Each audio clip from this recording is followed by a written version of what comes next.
नमस्कार प्यारे बच्चों, बेटा आज हम करेंगे अपनी ड्यूई की वर्कशीट 61 जो आपके चैप्टर परमाणु की संरचना से है। बेटा इससे पहले हम पढ़ चुके हैं J Thomson model, Rutherford model और आज हम पढ़ेंगे बेटा बोर का परमाणु मॉडल। ठीक है, रदरफोर्ड के परमाणु मॉडल के अनुसार परमाणु बहुत अधिक अस्थिर होना चाहिए, तो फिर परमाणु का स्थिर अस्तित्व किस प्रकार संभव है। ठीक है, रदरफोर्ड के परमाणु मॉडल में कुछ कमियां थीं। जैसे उन्होंने ये कहा था कि जो इलेक्ट्रॉन होते हैं वो वर्तुल मार्ग पर चक्रण करते रहते हैं। ठीक है, तो करते इलेक्ट्रॉन का स्थायी हो पाना संभव ही नहीं है। एक दूसरे वैज्ञानिक नील बोर ने इन कमियों को दूर करते हुए परमाणु का मॉडल सिद्ध किया, जिसे बोर का परमाणु मॉडल कहते हैं। तो बेटा देखते हैं बोर का परमाणु मॉडल क्या था। नील बोर ने 1922 में बोर मॉडल में ने परमाणु मॉडल प्रस्तुत किया, जिसकी प्रमुख विशेषताएं बेटा क्या क्या थी। परमाणु में इलेक्ट्रॉन नाभिक के चारों ओर केवल विशेष कक्षाओं में घूमते हैं, जिन्हें इलेक्ट्रॉन के ऊर्जा स्तर और ऊर्जा कक्ष या विविक्त कक्ष कहते हैं, क्योंकि प्रत्येक ऊर्जा स्तर की ऊर्जा निश्चित होती है। तो बेटा नाभिक के चारों ओर ऊर्जा के कक्ष होते हैं, इनमें इलेक्ट्रॉन जो है वो मूव करते रहते हैं और इन्हें ऊर्जा स्तर कहा जाता है। नाभिक के चारों ओर गति करते हुए इलेक्ट्रॉन ऊर्जा विकिरण नहीं करते। बेटा इसके चारों चक्कर काटते हुए वह अपनी ऊर्जा विकिरण नहीं करते।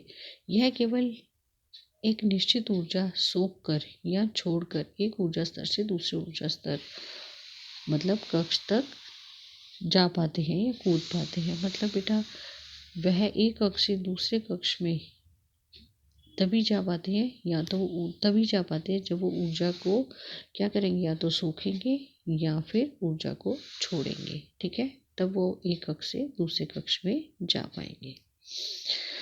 उन्होंने इन ऊर्जा कक्षों को क्या नाम दिया, KLMN। मतलब के सेकेंड वाला बेटा L, थर्ड वाला M, लास्ट वाला N। ठीक है, और यहाँ संख्याओं के नाम पर जैसे 1 2 3 4, K को 1, L को 2, M को 3 और N को 4।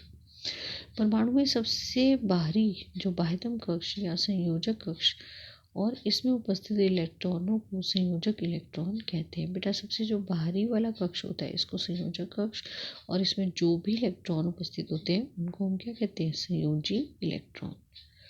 किसी कक्ष में उपस्थित अधिकतम इलेक्ट्रॉनों की संख्या निश्चित होती है, जिसे 2n² फॉर्मूले से, मतलब जहाँ n जो है वो ऊर्जा स्तर या कक्ष की संख्या है, सूत्र से दर्शाया जाता है। विभिन्न कक्षों में अधिकतम इलेक्ट्रॉनों की संख्या। देखिए बेटा जो ये इसमें कितने इलेक्ट्रॉन आएंगे ये किस फॉर्मूले के आधार पर बताया जाता है, 2n² के फॉर्मूले के हिसाब से, जिसमें n जो है वो कक्ष के बारे में बताता है कि पहला कक्ष है, दूसरा कक्ष है, तीसरा कक्ष है या फोर्थ है। मतलब K है, L है, M है या N है। और इसको कैसे निकालेंगे, देखिए बेटा अगर K शेल होगा तो 2 इंटू K शेल पहला होता है, फर्स्ट होता है, इसका स्क्वायर, तो 2 इंटू 1 2। तो K शेल में मैक्सिमम कितने इलेक्ट्रॉन आएंगे, 2 इलेक्ट्रॉन। ऐसी बेटा अगर L की बात करें तो L होता है दूसरा, सेकेंड वाला, तो कितने आ गए, 8। तो आपके L कक्ष में कितने इलेक्ट्रॉन आ जाएंगे, 8। ऐसी बेटा अगर हम M की बात करें, M होता है थर्ड, तो 2 इंटू 3 का स्क्वायर, तो 9 इंटू 2 दैट इज 18। तो कितने आएंगे, 18। नेक्स्ट होता है बेटा फोर्थ वाला।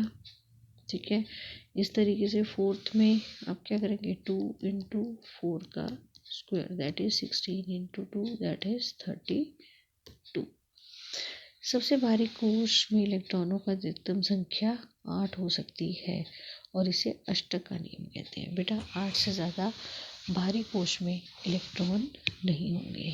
ठीक है, देखिए न्यूट्रॉनों की संख्या। एक और अपरमाणु कण की खोज जे चैडविक नाम के वैज्ञानिक द्वारा 1932 में की गई थी, जिसे उन्होंने क्या नाम दिया, न्यूट्रॉन। न्यूट्रॉन पर कोई आवेश नहीं था और उसका द्रव्यमान लगभग प्रोटॉन के बराबर था और इनका संकेत, इसको उन्होंने न्यूट्रॉन को किससे लिखा, N से लिखा, और उन्हें न्यूट्रॉन प्रोटॉन के साथ नाभिक में स्थित होते हैं यह बताया। अतः परमाणु का अधिकतर द्रव्यमान नाभिक में स्थिर होता है, क्योंकि इलेक्ट्रॉन का द्रव्यमान नगण्य माना जाता है। तो ये देखिए बेटा, जैसे देखिए यह है हाइड्रोजन के परमाणु के बारे में आपको बताया गया है। ये देखिए ये है उसका नाभिक, नाभिक में क्या उपस्थित है, प्रोटॉन, और ये उसके पहले कक्ष में इलेक्ट्रॉन मूव कर रही है, राउंड राउंड क्या है, इलेक्ट्रॉन। नेक्स्ट देखिए, ये आपको सोडियम की परमाणु संरचना दी गई है बेटा। देखिए जैसे ये नाभिक है, नाभिक में है न्यूट्रॉन, प्रोटॉन, ठीक है, प्रोटॉन भी आपके पास कितने 11 न्यूट्रॉन, और ये देखिए ये कक्ष के चारों ओर इलेक्ट्रॉन चक्कर काट रहे हैं। तो पहले कक्ष में कितने आएंगे आपके 2 इलेक्ट्रॉन, दूसरे में 8, उसके बाद 1 इलेक्ट्रॉन, दिख रहे हैं। तो इस तरीके से बच्चे ये देखिए परमाणु संरचना, ये देखिए, ठीक है। नेक्स्ट देखिए बेटा, आपका ये आ रहा है अभ्यास के प्रश्न। नील बोर के परमाणु मॉडल की 2 अवधारणाएं बताइए। तो बेटा आप इसमें से ये 2 अवधारणाएं लिख देंगे। This is answer of your first question. ये बेटा फर्स्ट का आंसर है आपका ये दोनों। सेकंड देखिए, नील बोर के परमाणु मॉडल ने रदरफोर्ड के परमाणु मॉडल की कमियों को किस प्रकार दूर किया। बेटा इसमें आप ये लिख सकते हैं कि नील बोर ने जो रदरफोर्ड के परमाणु मॉडल के कमियों को किस प्रकार दूर किया, मतलब बोर ने इस प्रकार से कहा कि इलेक्ट्रॉन जो होते हैं वो निश्चित आकार और ऊर्जा कक्षाओं पर गति करते रहते हैं। और ये आप इसके अंदर बच्चे मैं आपको बताती हूँ, ये आप आंसर लिखिए। परमाणु में इलेक्ट्रॉन नाभिक के चारों ओर विशेष कक्षाओं में घूमते रहते हैं। ऊर्जा स्तर कक्ष कहते हैं, प्रत्येक ऊर्जा स्तर निश्चित रहता है नाभिक के चारों ओर गति करते हुए। ये बेटा आपका किसका आंसर है, सेकंड का आंसर है।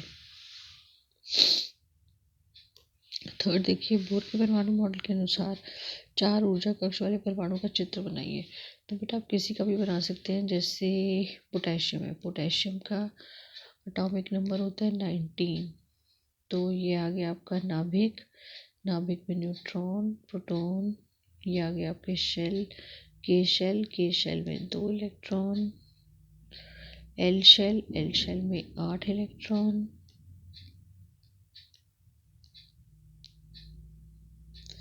फिर आ गया दूसरा शेल, उसमें भी कितने, देखिए कितने हो गए आपके 1 2 3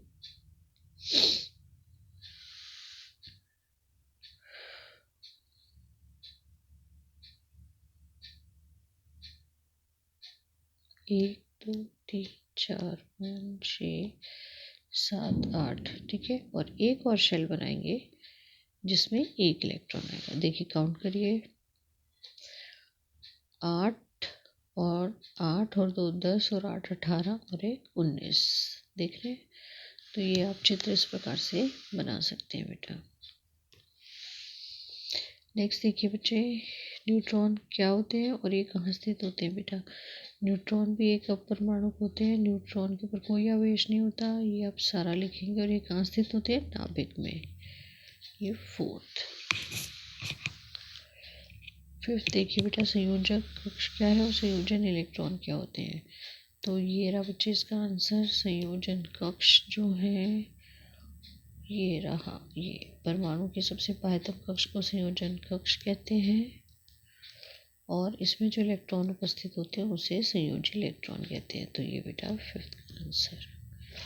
सो ये थी बेटा आज की अपनी वर्कशीट। उम्मीद करती हूँ आपको समझ आई होगी। तो वीडियो को लाइक करें, शेयर करें, चैनल को सब्सक्राइब। थैंक यू बच्चे, टेक केयर।